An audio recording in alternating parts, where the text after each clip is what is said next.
la gloire. Amen.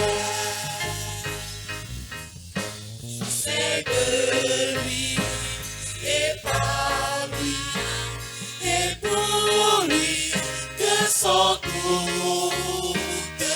choses.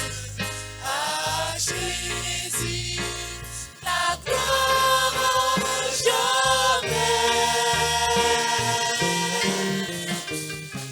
C'est de lui et par lui et pour lui que sont toutes choses. À Jésus, la gloire. Amen. C'est de lui et par lui et pour lui que sont toutes choses. À Jésus, la gloire jamais. C'est de lui et par lui et pour lui que sont toutes choses. À Jésus, la gloire. Amen. C'est de lui et par lui, par la grâce que nous venons nous présenter devant toi. Non par nos forces ou nos efforts, mais par le sang de l'agneau.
gloire,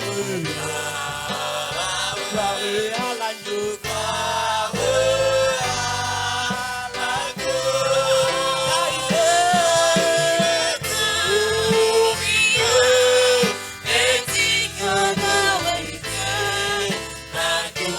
J'élève ma voix pour t'adorer. J'élève ma voix pour t'adorer, agneau de Dieu. J'élève ma voix pour t'adorer, Seigneur. Oh, sois adoré en ce lieu, en ce jour. C'est toi que nous adorons. C'est toi que nous adorons. Nous nous joignons aux 24 vieillards pour déclarer Saint, Saint, Saint est l'Éternel des armées, le Père de notre Seigneur et Sauveur Jésus-Christ. Sois adoré, Seigneur. Ton amour pour nous est grand. Seigneur, tu mérites l'adoration. Tu mérites l'adoration. Bénissons le Seigneur pour cet espace évangélique. Prions qu'il soit glorifié. Seigneur, nous te disons merci pour cet espace évangélique. Nous prions que tu sois glorifié au nom de Jésus. Amen. Le titre de l'espace évangélique d'aujourd'hui, c'est « Sans Christ, tu es pécheur ». Toi qui m'écoutes, sans le Christ, tu es pécheur. Parce que la Bible dit dans Romains chapitre 3, verset 23, « Tous ont péché, en effet, et sont privés de la glorieuse présence de Dieu. » Tous ont péché, en effet, et sont privés de la glorieuse présence de Dieu. Si tu n'as jamais accepté réellement le Seigneur Jésus pour ton sauveur personnel, comprends que tu es dans tous ont péché. Si tu n'as jamais accepté réellement le Seigneur Jésus pour ton sauveur personnel, tu es dans tous ont péché. Il n'y a aucune excuse, aucun argument qui puisse détruire la parole de Dieu. Si tu n'as pas de relation avec Jésus le Sauveur, tu es dans tous ont péché et sont privés de la glorieuse présence de Dieu. Comme je le disais, tu es inclus dans tous ont péché. Tous veut bien dire tous, sans exception.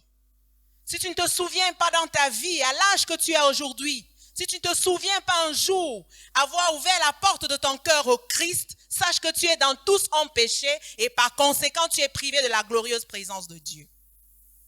Tous en péché et sont privés de la glorieuse présence de Dieu. Tous les hommes sans Christ sont des pécheurs et de ce fait perdus. Toi qui m'écoutes, tu te dis que tu n'as jamais tué, tu n'as jamais pris la femme ou le mari de personne. Pour cela, tu penses que tu es meilleur que certaines personnes. Écoute ce que je vais te dire maintenant. Si tu n'acceptes pas le Christ comme ton Seigneur et ton Sauveur, rassure-toi, tu passeras l'éternité en enfer avec ceux-là même que tu appelles entre guillemets les grands pécheurs.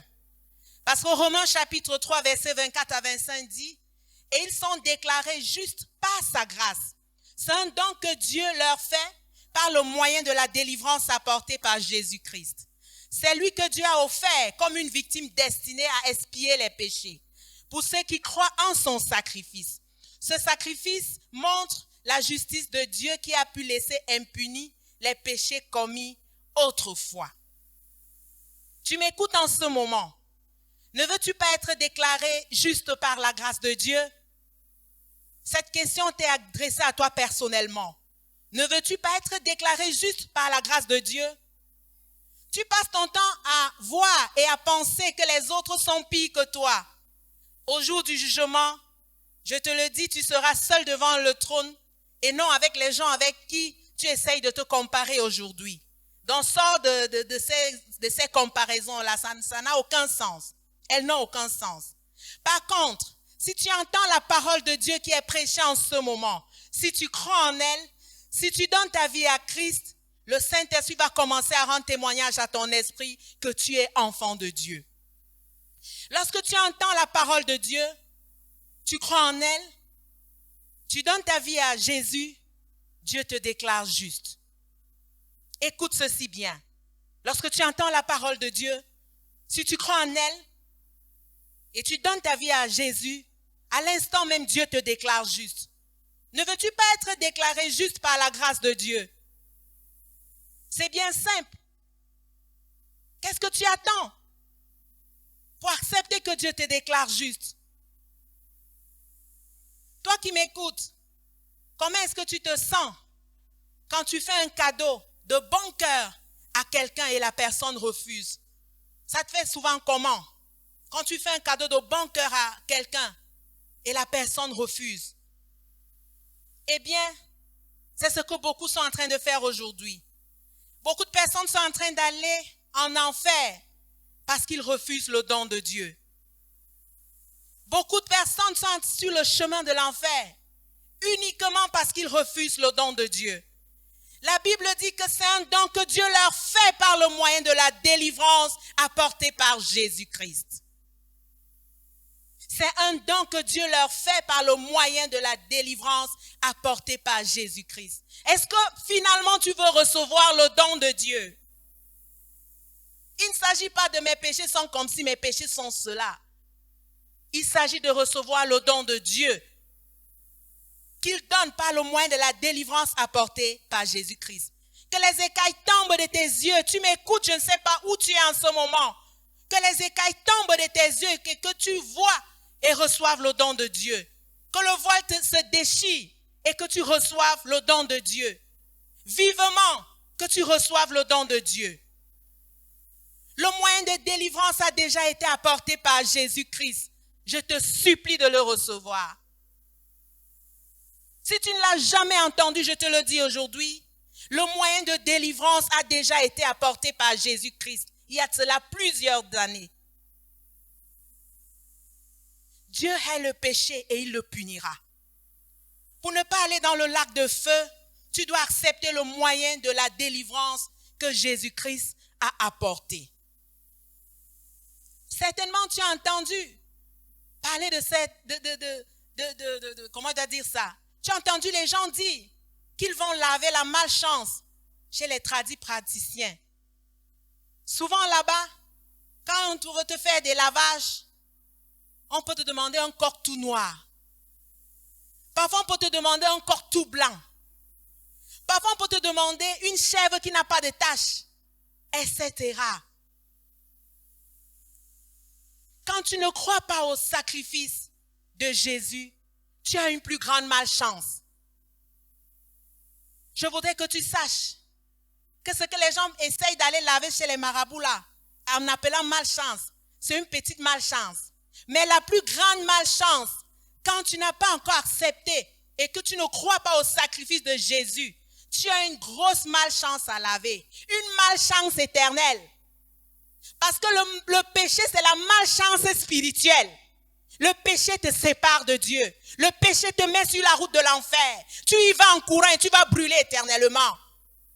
Tu as la malchance spirituelle que tu dois te décider à laver.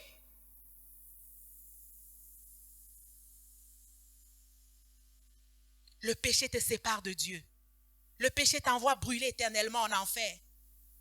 Pour laver la plus grande malchance, la malchance spirituelle, Jésus est un coq noir. Alléluia. Jésus est un coq tout blanc. Jésus est ta chèvre, les exigences qu'on demande là. Jésus, c'est la victime que Dieu lui-même a offert pour toi. Est-ce que quelqu'un peut acclamer ce Jésus aujourd'hui?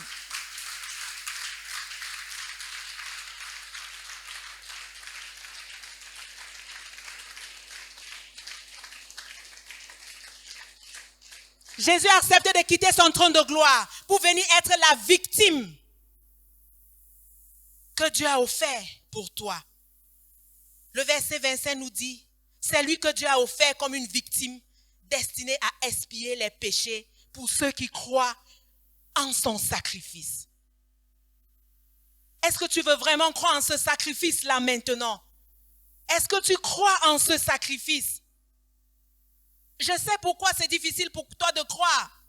Souvent, tu crois quand tu pars chez le marabout parce que tu achètes quand même un coq de 6 000, de 12 000. Là, tu crois parce que tu as sorti de l'argent.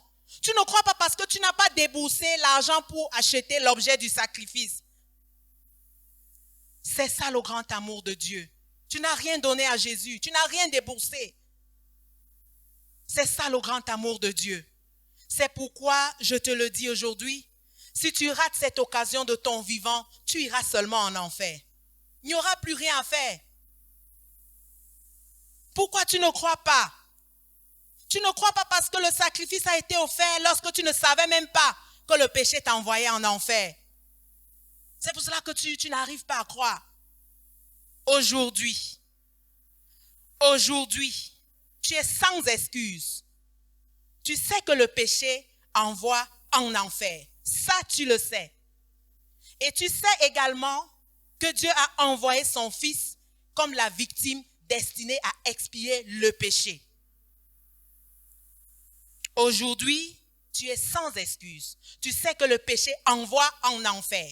Et tu sais également que Dieu a envoyé son Fils comme la victime destinée à expier le péché.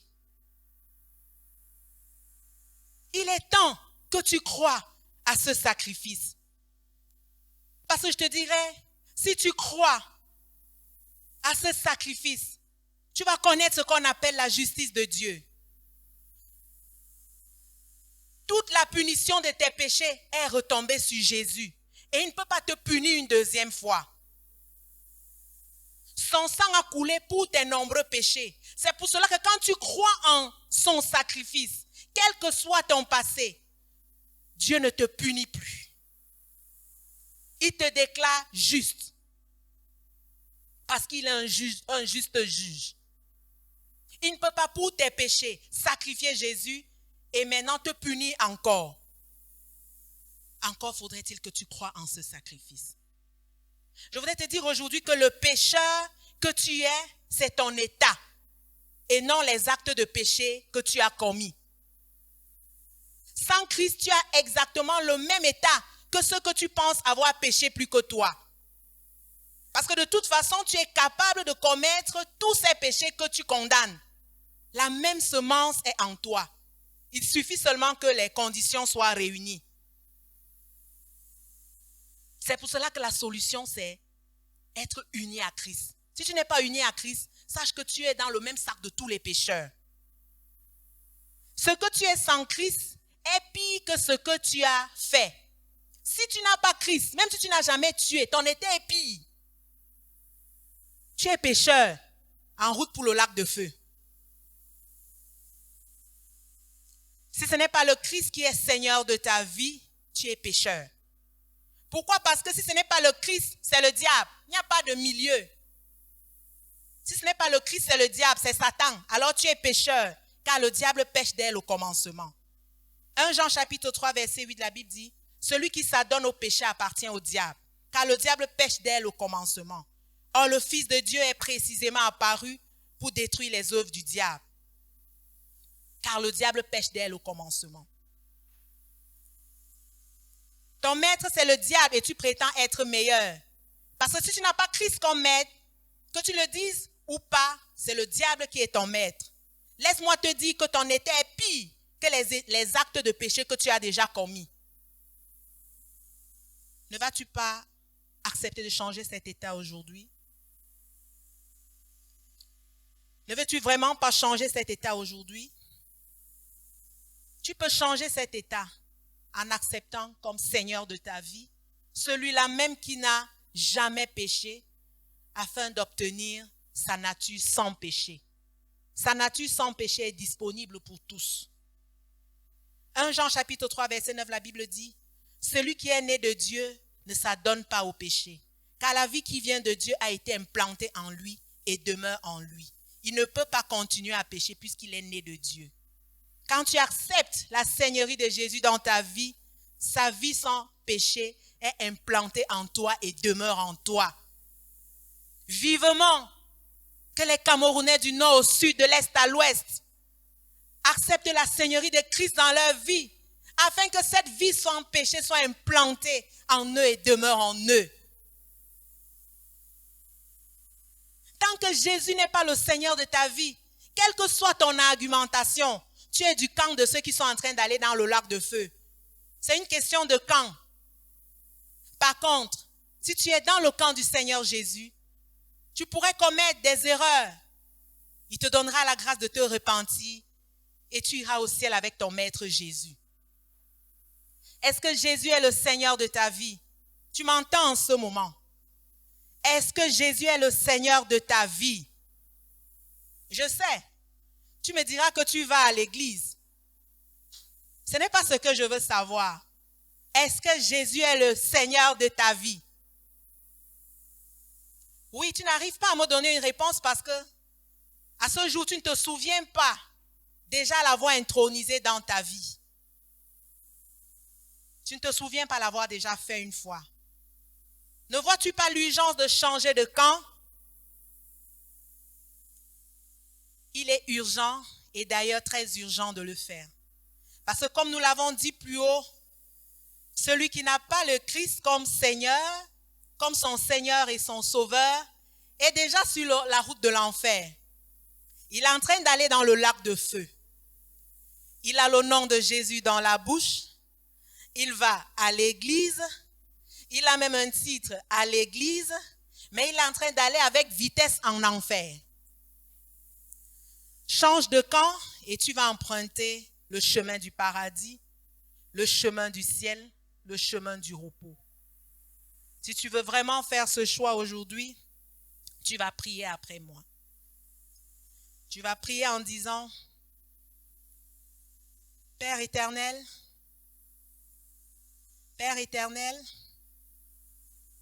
jusqu'ici je croyais que pécheur voulait parler seulement de mes actes.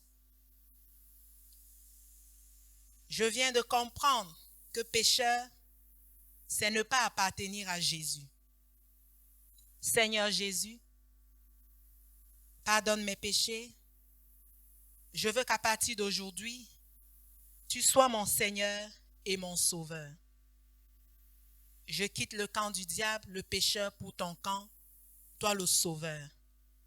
Amen.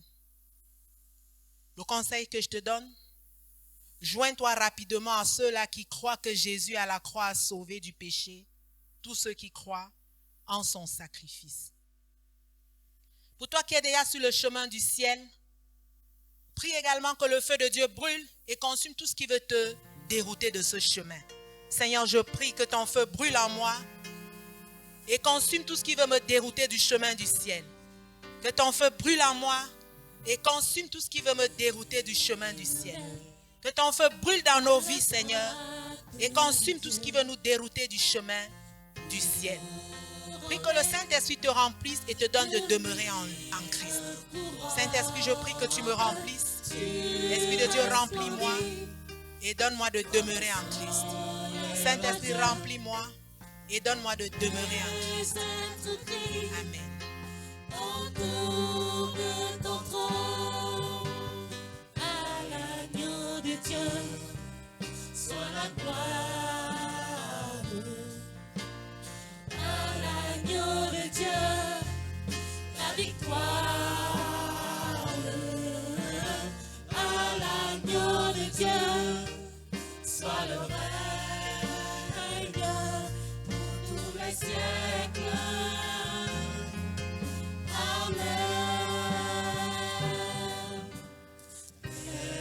L'Esprit Saint et l'épouse fidèle disent viens, c'est le cœur qui appelle. Viens, ô Jésus, toi l'époux bien-aimé, pour tes élus. Ne cesse de chanter à l'agneau de Dieu, soit la gloire. À l'agneau de Dieu, la victoire. À l'agneau de Dieu,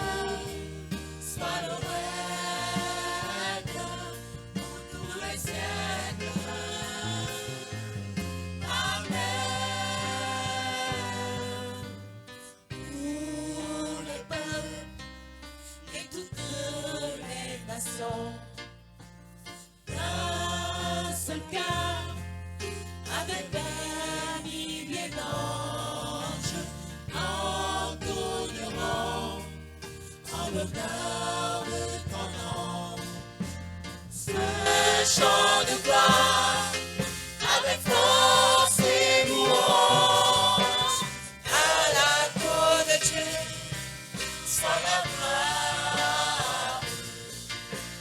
À la cour de Dieu, la victoire.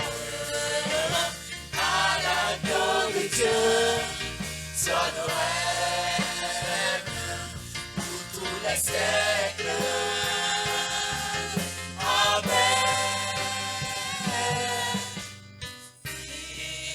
Élevé à la droite de Dieu, couronné de l'île couronne, tu resplendis comme un soleil radieux. Les êtres crient autour de ton trône. À la cour de Dieu, soit la gloire. À la cour de Dieu, la victoire. À la cour de Dieu, soit le règne pour tous les siècles. Amen.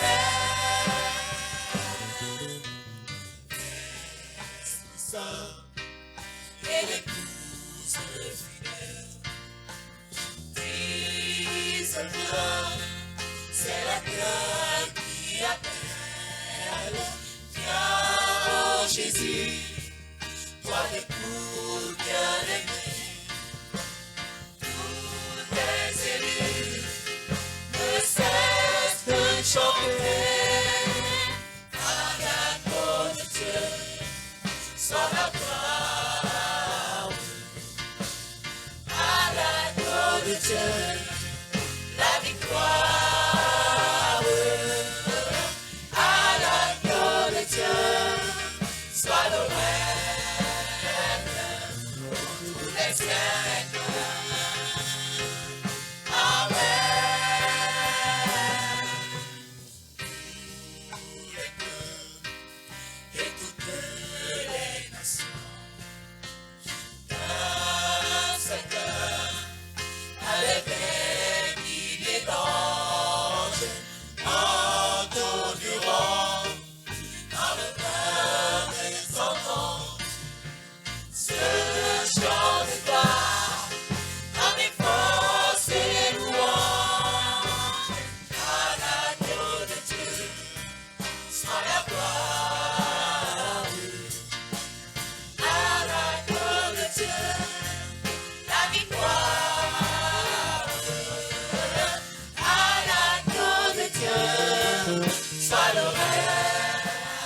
Il est bon pour mes frères de demeurer ensemble dans l'unité de la prière.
Seigneur, acclamons pour le Seigneur.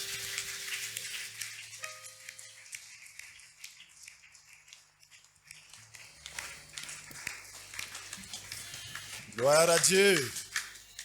Alléluia. Le Seigneur est merveilleux, n'est-ce pas? Le Seigneur est merveilleux, c'est lui qui nous rassemble ici. Il a dit que là où 2 ou 3 sont ensemble en son nom, il est là, il est présent. Et nous sommes là en son nom.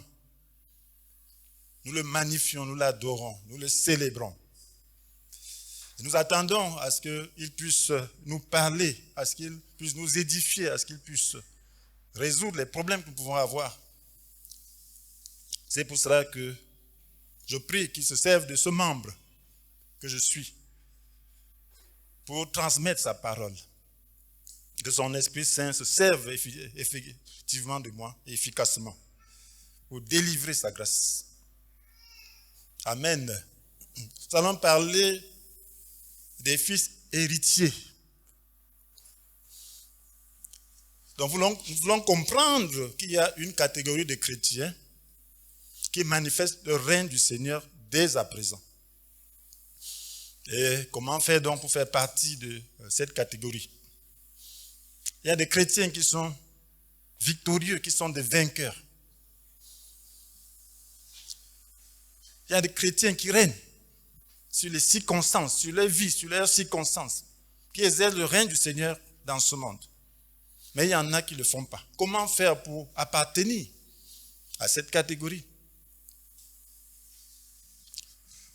Vous savez, le Seigneur a toujours une image lorsqu'il veut nous communiquer ces principes. L'Ancienne Alliance nous donne des images. Parce qu'il sait que c'est difficile de comprendre les choses spirituelles sans sa grâce. Dans l'Ancienne Alliance, il y avait des rois, il avait fait établir des rois sur le peuple d'Israël.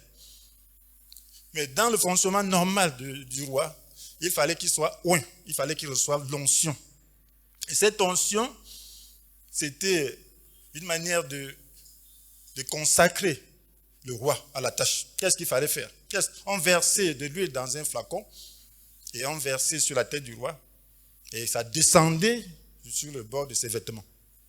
C'est à partir de ce moment-là que ce roi était investi de l'autorité divine. Lorsqu'il était ainsi consacré, alors il avait une puissance. Il avait la puissance de Dieu, il était sous l'autorité de Dieu. Il pouvait donc conduire le peuple de Dieu dans les guerres, parce qu'il y avait toujours des guerres. Vous voyez, le roi était toujours en avant. C'est lui qui était à la tête de l'armée. Pourquoi? Parce qu'il avait l'onction. Ce n'était pas parce qu'il était fort, mais c'était l'onction qu'il portait, qui terrassait l'ennemi. Et Dieu voulait montrer que ce n'est pas sa force, ce n'est pas sa puissance, ce n'est pas sa sagesse que l'homme peut faire quoi que ce soit avec succès en ce qui concerne les choses spirituelles. Donc, tu ne peux rien faire avec succès contre le diable si tu n'as pas l'onction de Dieu. Alors cette onction que le roi portait et peut accompagner le peuple recevait aussi l'onction. Lorsqu'ils allaient en guerre, il y en avait qui faisaient des exploits. Alors cette onction coulait même sur le peuple. Et il y en avait qui faisaient des exploits. Donc chacun devait se saisir de l'onction et selon la grâce divine pour manifester la puissance de Dieu. Vous voyez, cette onction devait être gardée par l'obéissance à Dieu. Il fallait rester uni à Dieu. Nous connaissons les premiers rois d'Israël, Saül et David. Saül avait été oint. Lorsqu'il fut oint, quelque chose s'est passé. Il a reçu l'onction. Il est devenu courageux. Il a pris la tête de l'armée. Et il a fait des exploits. Il y avait aussi des gens qui faisaient des exploits. Même son fils Jonathan faisait des exploits. Mais il n'a pas gardé l'onction à cause de sa désobéissance, à cause de son orgueil. Il a commencé à penser que c'était lui-même, que la force venait de lui. Et pour ces raisons-là, l'onction l'a quitté. David a gardé l'onction. David a gardé l'onction jusqu'au bout. Et tout cela représente l'onction que nous recevons en Christ. Parce que Jésus est le fils promis à David, le Messie, loin. Christ veut dire loin. Le Christ veut dire loin. Donc celui qui a reçu l'onction. Jésus a reçu l'onction pour son Église. Et lorsque nous sommes unis à lui, cette onction coule sur chaque membre pour accomplir la volonté de Dieu. Si nous sommes soumis à lui, alors nous manifesterons le règne en son nom. Voilà comment Dieu a voulu que les choses se passent. Donc, frères et sœurs, nous allons comprendre cela. L'onction du Christ, nous allons parler de l'onction du Christ. Donc, comme je l'ai dit, tantôt, Christ veut dire loin. Le Christ veut dire loin. Et c'était le Messie que le peuple attendait, que Dieu avait promis à David. Il devait être sa descendance de David. Dieu lui a promis un règne éternel sur toute la terre. Parce que l'ambition des Juifs, c'est de régner sur toute la terre. C'est ce que Dieu leur avait donné. Dieu leur a donné le règne éternel. Donc, et puis, ils n'ont pas compris le message spirituel de Dieu. Dieu voulait dire que Jésus naîtra d'Israël et régnera sur toute la terre. Donc, il est venu accomplir cela. Et c'est la raison pour laquelle il est venu. Lorsqu'il est venu, les gens s'attendaient à ce qu'il puisse avoir les qualités et la vision du Messie. Ils s'attendaient à ce qu'il établisse le règne terrestre de Dieu en Israël. Voilà leur pensée, la pensée juive. Voilà pourquoi ils étaient déçus. Ils attendaient à ce qu'il les affranchisse des Romains. Et quand ils commencent à dire de payer l'impôt aux Romains, ils ont dit que non, celui-ci, ce n'est pas le Messie. Sachant pas que c'était des étapes. Il est venu d'abord pour une étape spirituelle. Il est venu d'abord pour sanctifier le peuple, pour mourir pour le peuple, pour l'humanité, former un peuple. Les Juifs pensaient que c'était à eux seuls qu'appartenait le salut, mais pourtant Dieu les avait établis pour qu'ils soient en bénédiction pour tous les peuples de la terre. C'est la promesse que Dieu avait donnée à Abraham. Tous les peuples de la terre seront bénis à travers toi. Et c'est Jésus et ses descendants par lequel tous les peuples de la terre devaient être bénis, mais ils ne voyaient pas l'autre là. Vous voyez, la chair, c'est comme ça. Donc Jésus vient, et qu'est-ce qu'il fait? Il fait la déclaration de mission dans Luc chapitre 4, versets 18 à 19. Il dit sa mission terrestre. Il dit, l'Esprit du Seigneur repose sur moi parce qu'il m'a désigné par l'onction. Vous voyez? Il est venu, il a vécu 30 ans sans accomplir son service, se préparer. Maintenant, lorsqu'il a commencé son service, lorsqu'il a commencé sa mission, il s'est fait baptiser. Et ce baptême, c'était pour s'identifier aux pécheurs. Il n'était pas pécheur. C'était le baptême de Jean-Baptiste, donc pour les pécheurs, de repentance. On confessait les péchés et on se repentait. Mais il n'avait aucun péché à confesser, en dehors de nos péchés. Donc ce baptême, c'était pour s'identifier à nous, pour dire, je viens porter le péché de tous ceux qui vont croire en moi. Du monde entier, il s'est baptisé pour nos péchés. Maintenant, à partir de ce moment, la mission a commencé. Il est allé se préparer pendant 40 jours dans le désert, se faire tenter. Et quand il sort, qu'est-ce qu'il dit? Dans Luc chapitre 4, verset 10, que l'Esprit du Seigneur repose sur moi. Il a reçu l'onction qui est descendue sur lui comme une colombe. Amen. Il a reçu l'onction. C'est lui notre roi qui a été oint. Il a reçu l'onction qui est descendue sur lui comme une colombe. Il pouvait dire, parce qu'il m'a désigné par l'onction. On désignait le roi par l'onction. Dieu l'a oint, il a répandu sur sa tête l'huile d'onction pour annoncer une bonne nouvelle aux pauvres, pour proclamer aux captifs la libération et aux aveugles le recouvrement de la vue, pour apporter la délivrance aux opprimés et proclamer l'année de grâce accordée par le Seigneur. Proclamer l'année de grâce. Il y avait une année qu'on disait jubilé, l'année de grâce, 50 ans, la 50e année. Tout le monde rentrait dans sa propriété. Si tu étais esclave, même avant les 6 ans, tu rentrais dans ta propriété. Si le jubilé venait, tu t'affranchissais. Donc quand on sonnait la trompette de jubilé, chacun pouvait seulement chanter, danser. Si tu avais vendu ta portion, tu venais seulement récupérer. Il n'y a pas de discussion. Tu venais récupérer. Donc, on ne vient pas de vente permanente en Israël. Donc, si tu vendais ta portion, au jubilé, tu rentres seulement dans ta maison. Celui qui a acheté va seulement sortir. Celui qu'on a vendu comme esclave au jubilé, il regarde son maître et dit, c'est fini, hein? Bye bye, je ne suis plus esclave. Donc, Jésus est venu donc proclamer l'année de grâce. Qu'est-ce que le Seigneur voulait dire? Qu'est-ce qu'il voulait montrer par ce jubilé? Il est venu proclamer l'année de grâce. Il y a un jubilé spirituel. Il est venu libérer les captifs. Amen. Nous étions tous captifs du péché. Celui qui commet le péché est esclave du péché. Jésus est venu proclamer la délivrance, l'affranchissement de tout le monde. Tout le monde qui accepte Jésus est libéré. Il est venu proclamer l'année de grâce accordée par le Seigneur, proclamer le jubilé. Celui qui ne veut pas se faire affranchir, c'est son problème. Mais tu es libre.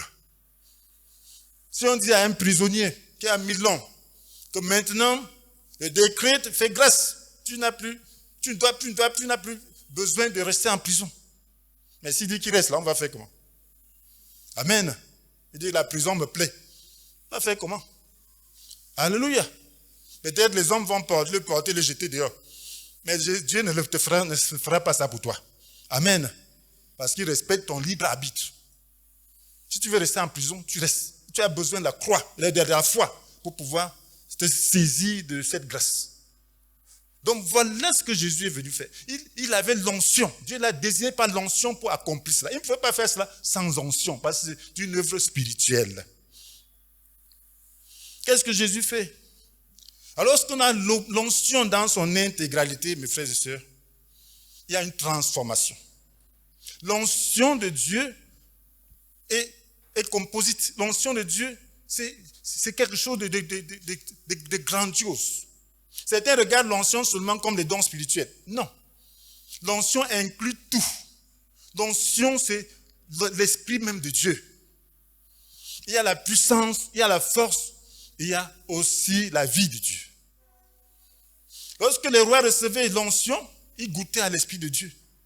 Il y avait une transformation intérieure. La Bible parlant de Saül dit que lorsqu'il dans 1 Samuel chapitre 10 verset 9, on dit de Saül, Saül quitta Samuel et lorsqu'il se retourna pour reprendre la route, Dieu opéra une transformation en son être intérieur et tous les signes annoncés se produisirent ce même jour. Dieu opéra une transformation en son homme intérieur. La vraie onction opère une transformation dans son homme intérieur. Lorsque Dieu dit que David est l'homme selon son cœur, ce n'était pas simplement par ses capacités. C'est simplement parce qu'il pouvait garder l'onction. Le problème du chrétien, c'est de pouvoir garder l'onction. La Bible dit que nous avons reçu l'onction, n'est-ce pas? Qui nous enseigne, n'est-ce pas? Dans 1 Jean, n'est-ce pas? Amen. Nous avons reçu l'onction. Donc c'est garder cette onction-là. C'est l'onction qui nous sanctifie. On a parlé dans l'espace évangélique de la vie de Christ. Que le pécheur, c'est celui-là qui n'a pas le Christ. Le Christ, là, c'est qui? C'est l'onction. Amen. C'est l'onction. Nous, quand tu reçois Christ, tu reçois l'onction. Les capacités de Dieu pour te transformer. C'est comme une semence qui transforme. Si tu n'as pas Christ, tout ce que tu peux faire est extérieur, mais tu demeures le pécheur. Donc ce n'est que l'onction qui te transforme. C'est l'Esprit de Dieu qui te donne les capacités, la nature de Dieu. Et il faut maintenir ça. Saül n'a pas maintenu. L'Esprit avait opéré une transformation intérieure, n'est-ce pas? Mais quand nous lisons la vie de Saül, qu'est-ce qui se passe? Dans une première partie, il était un bon homme, n'est-ce pas? Il était quelqu'un de sage, d'intelligent, et il avait le bon sens. Mais lorsque l'Esprit l'a quitté, il est devenu un meurtrier, n'est-ce pas? Il a commencé à chasser la gloire, il a commencé à chercher, il voulait te faire de l'importance, il voulait que le peuple l'honore, il voulait ceci, cela. Parce que l'onction l'avait quitté. L'onction est gardée par l'obéissance inconditionnelle à Dieu. David était l'homme selon le cœur de Dieu simplement parce qu'il était disposé à obéir à Dieu de manière inconditionnelle. Dieu dit, va en guerre là-bas, il s'en va. Fais ceci, fais. Dieu dit, va à l'interdit tout ce peuple, il le fait avec zèle. Mais quand Dieu dit ça à Saül, il réfléchit. Il fait sa propre chose. Amen. Donc, ça veut dire qu'il était désobéissant. Donc, fais ce qui est important. La Bible nous dit, parlant de Jésus, nous pouvons lire ça dans Ésaïe 11, verset 1 à 3, que rameau naîtra sur le tronc d'Ésaïe. Un rejeton naîtra sur ses racines. L'Esprit du Seigneur reposera sur lui. Cet Esprit donnera le discernement. Amen. La sagesse. Le conseil. La force. Il fera connaître l'Éternel, s'attacher à lui. Son plaisir sera d'obéir à l'Éternel. Il donnera le discernement, la sagesse. Amen. Le conseil, la force. Vous voyez l'Esprit. Ça, c'est l'Esprit du Seigneur. C'est l'onction là. On parle donc de Jésus dans Ésaïe 11. Cet Esprit donnera quoi? Le discernement, la sagesse, le conseil, la force. Il fera connaître l'Éternel, s'attacher à lui. Et son plaisir sera d'obéir à l'Éternel. C'est l'Esprit là qui le rend capable de faire cela. Amen. Jésus lui-même faisait les choses par l'Esprit de Dieu. Donc quand tu reçois l'Esprit de Dieu, quand tu reçois le Christ, tu reçois son onction. Et son onction donc te pousse à aimer Dieu. Si tu gardes, si tu es désireux de s'attacher à Christ. Voilà pourquoi il faut rester attaché à Christ. Voilà pourquoi il dit que tout sarment qui est en lui, s'il demeure, il va porter du fruit, n'est-ce pas? Il faut rester attaché à lui. Parce que c'est son onction qui coule sur nous pour nous faire porter du fruit. Donc Jésus avait l'onction. Et cette onction donnait le discernement, la sagesse, le conseil, la force, la connaissance et l'attachement à Dieu. Et le plaisir, une obéissance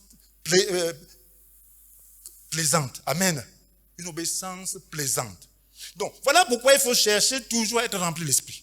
Voilà pourquoi la Bible nous dit d'être constamment rempli de l'Esprit. Quand tu commences à voir que tu n'as plus le désir de faire ceci, si tu es fatigué de faire cela, cherche Dieu. Donne encore ta vie à Dieu. Amen. Reconsacre-lui ta vie. Dis-lui, Seigneur, il y a quelque chose qui me détache de toi. Je manque de quelque chose. Je me reconsacre à toi. Amen. Pour que ce soit son onction qui fasse. Dieu n'a pas voulu que la vie chrétienne soit laborieuse, qu'elle soit pesante, qu'elle soit comme quelque chose de très difficile. Il a dit que son joug est facile à porter. Et la charge qu'il nous impose est légère. Quand ça devient dur, il faut te poser la question, est-ce que tu as encore l'onction? Amen. Est-ce que tu as l'onction?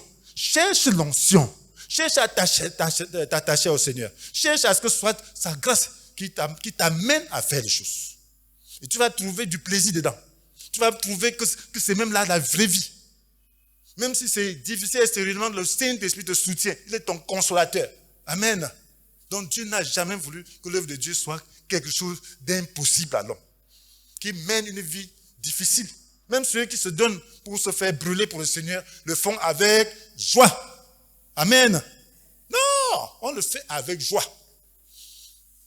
Certains pensent que les serviteurs de Dieu qui sont consacrés ont des problèmes, ne sont pas heureux. Ils voient peut-être la tâche qu'il leur est imposée. Ils passent du temps à prier, de ceci, cela, ils se privent de beaucoup de choses. Ils se disent qu'ils mènent une vie malheureuse. Au contraire, c'est même la vraie vie. Amen. C'est la vraie vie. Alléluia. La vie dans la présence constante de Dieu, c'est de la vie. Dans tout ce que tu fais, tu dois mener une vie en présence de Dieu. C'est ça la vie. Quand le diable n'est pas avec toi, c'est la vie, non? Le diable apporte la malédiction, mais Dieu apporte la bénédiction. Et cette bénédiction, c'est d'abord le bonheur intérieur.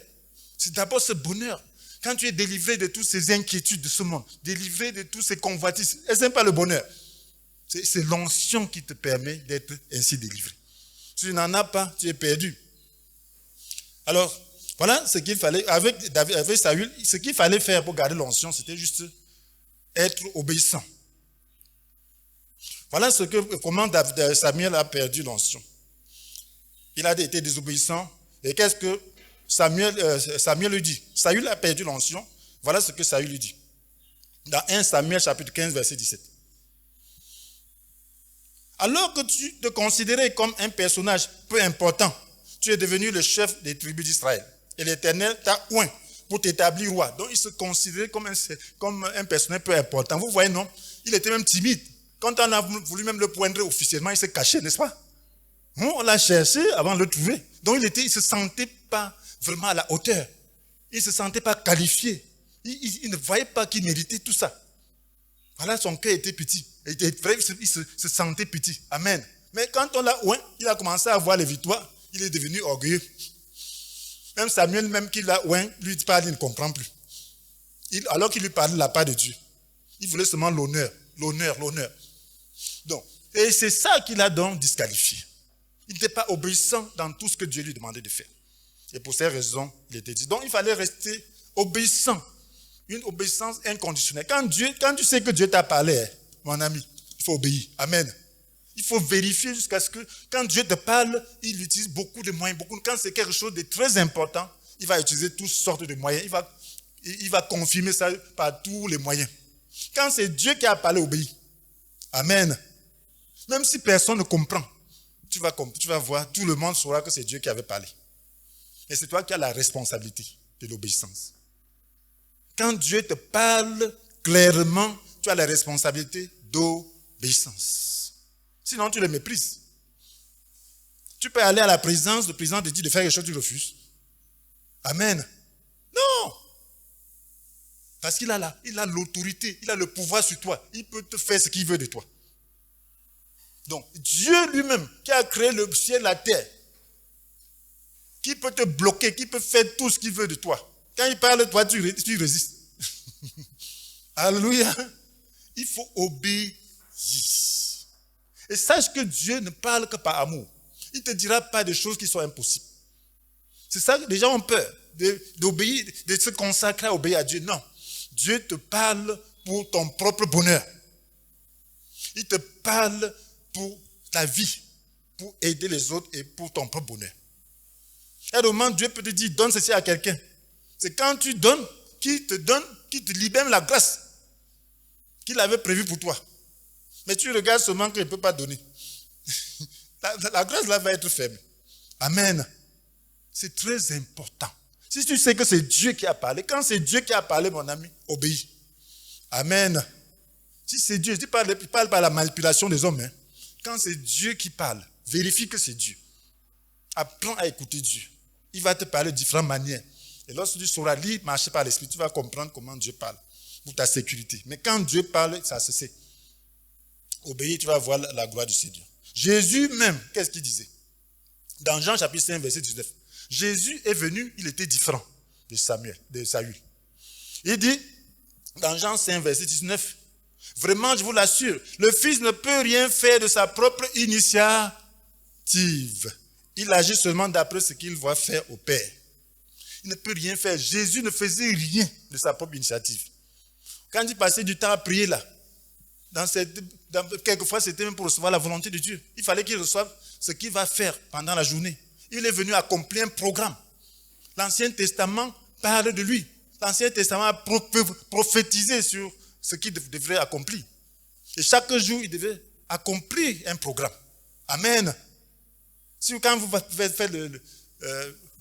vous essayez de voir l'accomplissement des prophéties sur Jésus, à partir de l'Ancien Testament, vous voyez comment sa vie était riche. Mais il fallait qu'il reçoive ça pour pouvoir exécuter. Amen. Et voilà pourquoi il citait toujours l'Ancien Testament. Les passages qui se référaient à ses actes, il citait cela. Mais ça devait se faire selon un chronogramme bien précis. Il devait recevoir ça de Dieu. Amen. Voilà pourquoi quand il sortait, il ne faisait pas le miracle juste en désordre. Non, il prie en journée, Dieu le dirige. Il voit un cas, Dieu dit, pousse, va par là, va par ici. Voilà le cas que je t'ai montré là, prie pour cela. Amen. C'était comme ça sa vie. Voilà pourquoi quelquefois il a fui. Il ne va pas, on veut l'arrêter, il fuit. Amen. Parce que son temps n'était pas encore venu. Ses frères lui disent, bon voilà, il y a celui qui veut se faire montrer, se faire voir. Bon, il va là où se trouvent les gens. Voilà la fête. Tu ne montes pas. Voilà les incrédules. Amen. Mais il dit, votre temps est toujours avec vous. Mon temps n'est pas encore arrivé. Amen. Et là, il ne monte que quand Dieu veut qu'il monte. Pour faire une mission, pour déclarer la parole. Donc voilà pourquoi il ne faisait que ce que Dieu demandait de faire. Il dit encore, dans Jean 4, verset 34, « Ce qui me nourrit, leur expliqua Jésus, c'est d'accomplir la volonté de celui qui m'a envoyé et de mener à bien l'œuvre qu'il m'a confiée. » Donc sa nourriture, c'était d'accomplir la volonté de celui qui l'a envoyé, d'accomplir et de mener à bien l'œuvre qu'il lui a confiée. C'était là sa vie. Donc il vivait seulement pour obéir à Dieu. Il vivait seulement pour accomplir la volonté de Dieu. Nous devons vivre pour accomplir la volonté de Dieu. Même dans notre travail. Tu ne peux pas penser que voilà, bon, le travail s'il me dérange. Non, si Dieu t'a donné ce travail, il veut que tu accomplisses sa volonté là-bas. Amen. Amen. Tu dois accomplir là-bas. Tu dois aller sereinement, tu dois recevoir l'onction pour accomplir sa volonté là-bas. Tu dois prier pour avoir l'onction et soumettre les esprits qui sont dans ton lieu de travail. Soumettre les esprits qui influencent les patrons, qui influencent cette société, qui influencent, je ne sais pas, ce ministère, qui influencent ce département où tu te trouves.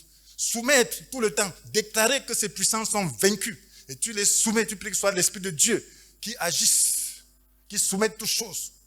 Et là, tu vas voir que ton travail sera fructueux. Tu vas voir que tu auras la grâce.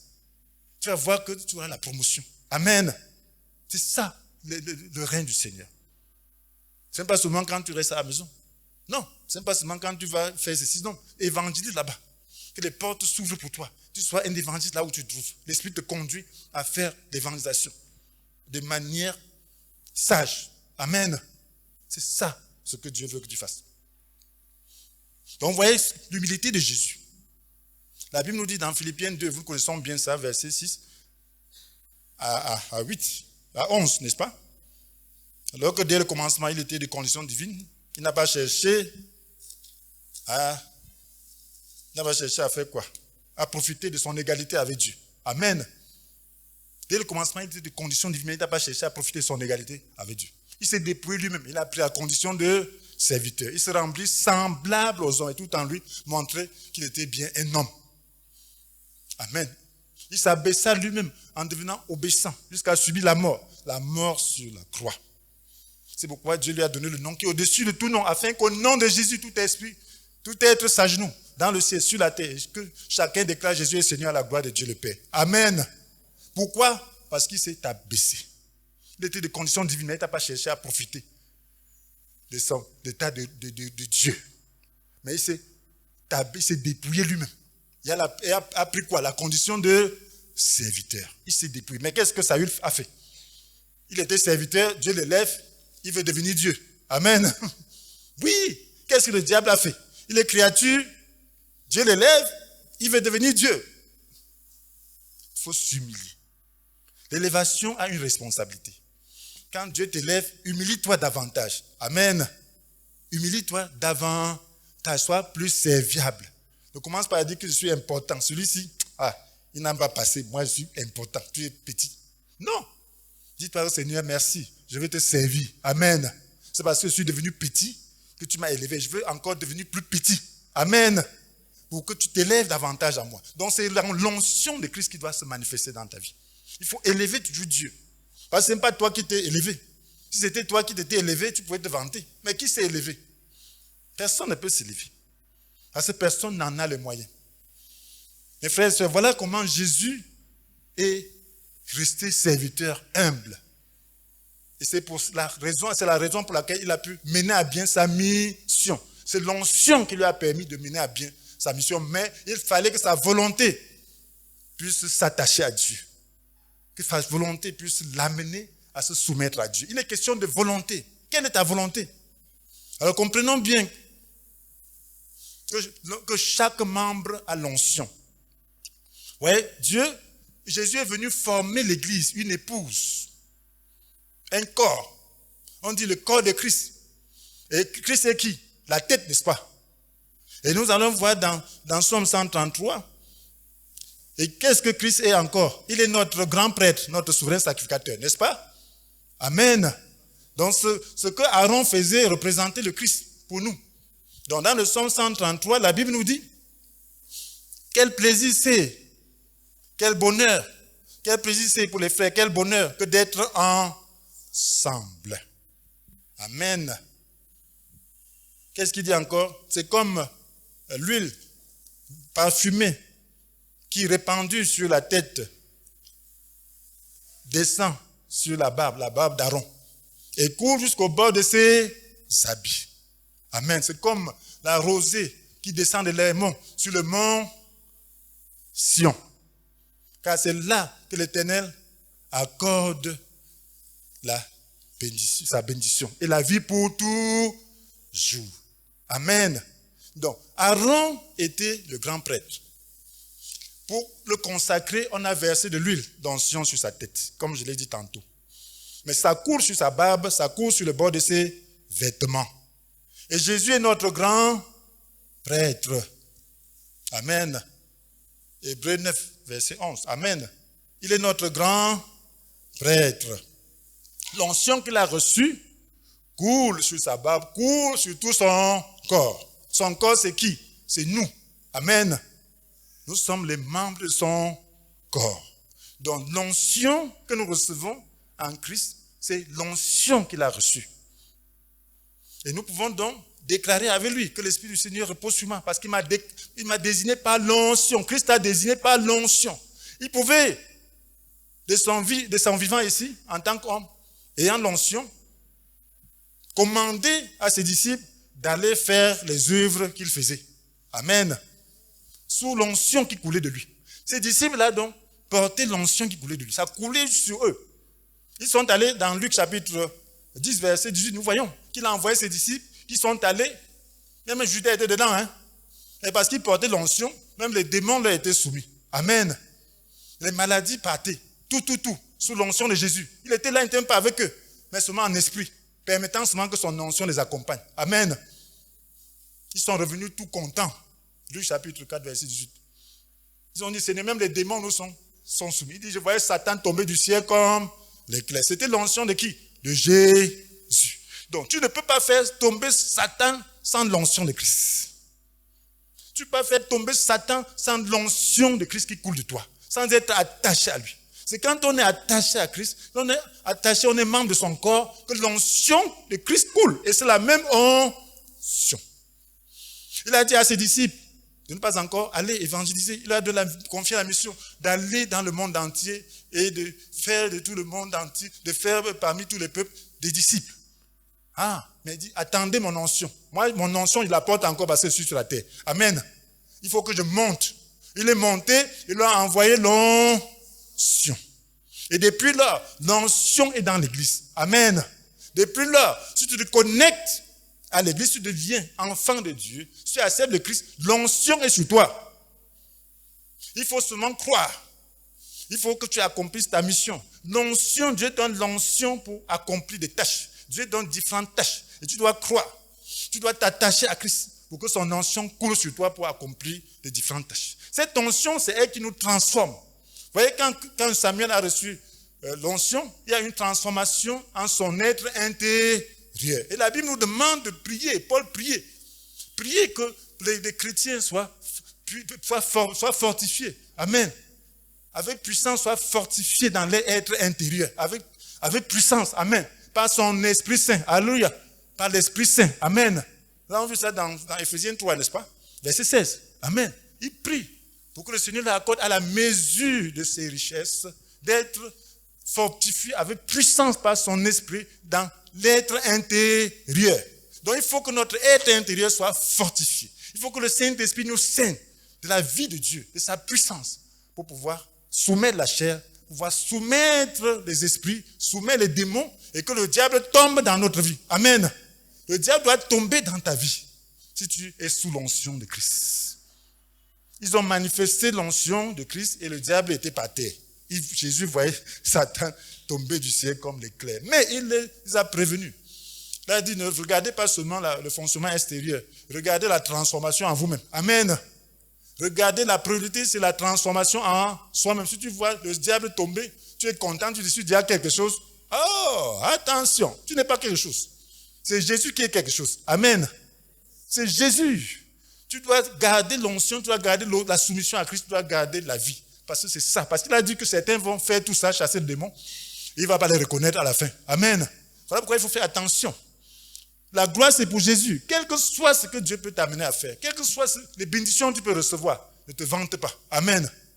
Si tu peux bénir quelqu'un, bénis. Mais tu dis c'est Jésus, c'est pour Jésus. Amen. Tu ne possèdes rien. Amen. Tu es gérant de Jésus. Amen. Alléluia. Amen. Ne te vante pas. Quelqu'un te donne ses choses pour garder, toi tu te vantes de ça. Tu es fou. Amen. Alléluia. Amen. Tu es fou, n'est-ce pas? Hein? Si je te donne des immeubles, tu es fou, tu te vantes que j'ai des immeubles. Tu es fou. Ce ne sont pas des immeubles. Amen. C'est pour quelqu'un. Il peut prendre ça et donner à quelqu'un d'autre. Amen. Donc, c'est important, frères et sœurs. Et c'est l'esprit, c'est l'onction de Dieu qui peut te donner cela. Si tu n'as pas l'onction, tu ne tiens pas l'onction, tu ne peux pas. La chair est très compliquée.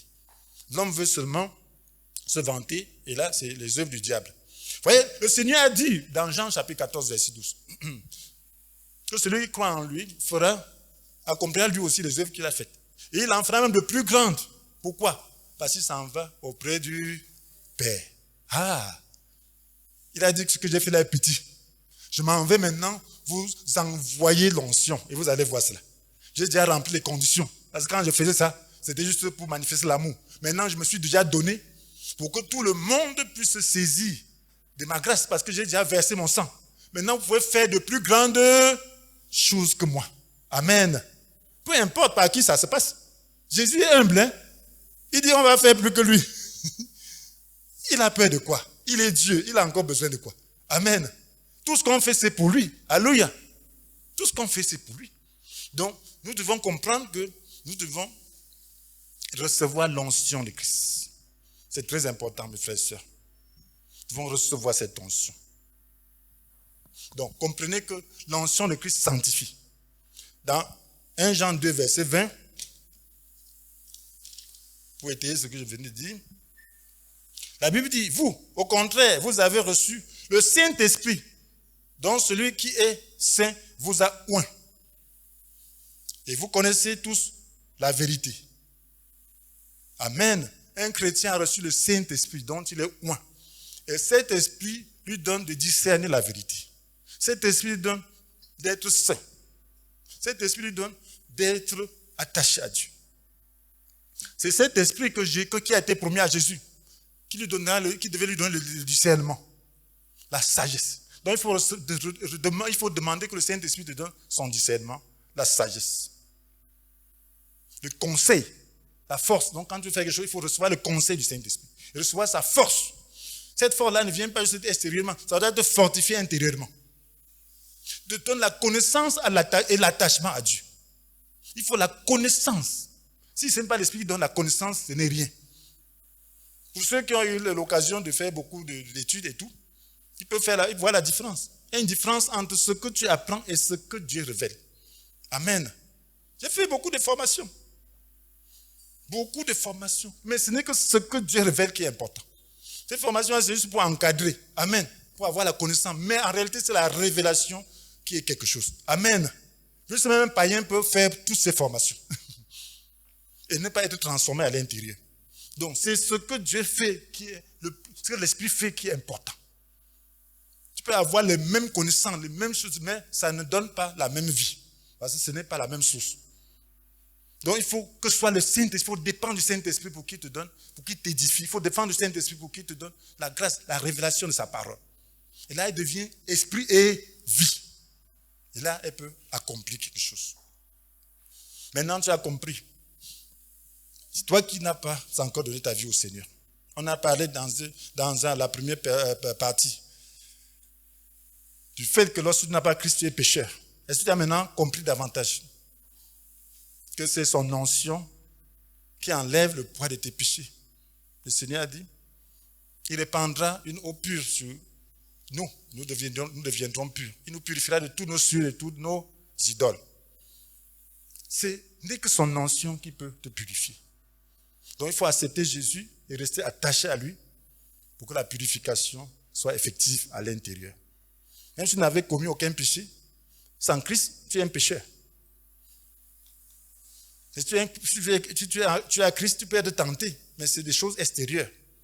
C'est-à-dire, Satan c'est comme si tu marches comme ça, tu comptes ton pied, mais ce n'est pas là ton fond. Ton fond n'est pas ça. Voilà pourquoi celui qui tombe se repent vite. Il est comme un enfant qui tombe. Personne ne veut tomber. Mais il doit se relever vite et chercher davantage la grâce. Voilà la vie chrétienne. Donc son fond est différent. Le fond différent. Il va se poser la question, pourquoi je suis tombé? Et à partir de ce moment-là, il va mettre des garde-fous pour ne plus retomber sur le même chemin. Amen. Donc c'est ça la vie chrétienne. Son fond est différent. Il ne peut même pas avoir la paix.